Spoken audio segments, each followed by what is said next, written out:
महिलाओं के यौन शोषण के सवाल पर प्रधानमंत्री की विचित्र चुप्पी, एक शब्द भी न बोलना उनका, दो ही अर्थ हो सकते हैं। या तो प्रधानमंत्री को लगता है कि औरत जात है, क्या फर्क पड़ता है।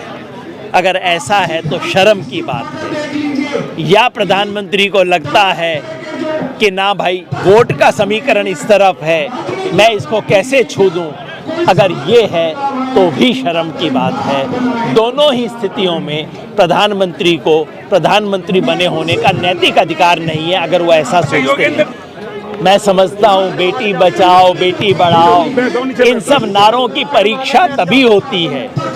ये नारे देना, शब्द बोलना तो दुनिया का सबसे आसान काम है। परीक्षा तब होती है जब आपका कोई नज़दीकी इसमें फंसता है और आप जब उसके बारे में कुछ करते हैं। जब उस पे नहीं करते तो बेटी बचाओ बेटी बढ़ाओ के नारे पाखंड हैं, झूठ हैं, केवल शब्दावली।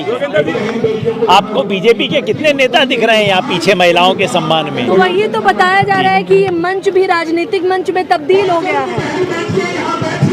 आज मैं जब पहलवानों से मिला तो मैंने यही कहा कि पार्टी की राजनीति से बचना चाहिए, जाति के चीज़ों से बचना चाहिए।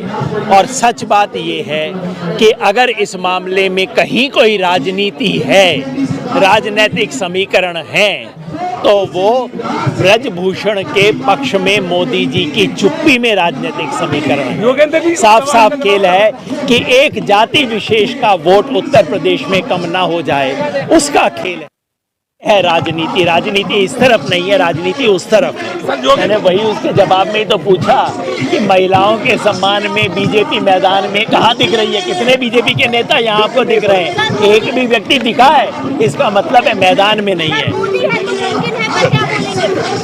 बिल्कुल ठीक है, मोदी है तो मुमकिन है, मोदी है तो गुंडों की रक्षा मुमकिन है, मोदी है तो यौन शोषण के अपराधी का छुट्टा घूमना मुमकिन है, मोदी है तो सरकार की बड़े से बड़े अपराध पे चुप्पी मुमकिन है, मोदी है तो इस देश में अधर्म और गुंडागर्दी मुमकिन है। सर, आम आदमी तो पुलिस ने उठा के भी बंद कर देती है। आम आदमी तो पुलिस। आप बिल्कुल सवाल ठीक पूछ रहे हैं। ये सवाल हमें प्रधानमंत्री से पूछना चाहिए। क्या ब्रजभूषण सिंह कानून से बड़े हैं, इस देश के संविधान से बड़े हैं?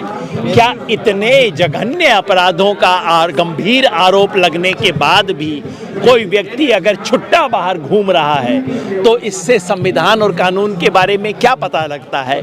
शर्म की बात है। एक भारतीय के नाते कम से कम मेरा तो शर्म झुक जाता है, सर झुक जाता है। पता नहीं प्रधानमंत्री का सर क्यों नहीं झुकता। सर वो बोल रहा है निर्दोष है तो वो कानून का सामना क्यों नहीं कर रहा है? जब दूसरे बोला कि वो निर्दोष है तो वो गिरफ्तारी विवेचना हो जाएगी, जो दूध का दूध पानी का पानी हो जाएगा। अगर निर्दोष हैं तो कुर्सी छोड़ें, जांच का सामना करें, जेल में जाएं, अग्नि पथ पे चलें, और अगर सच्चे हैं तो वापस आ जाएंगे, नहीं तो देश को पता लगे। बात सच ये है कि चोर की दाढ़ी में तिनका।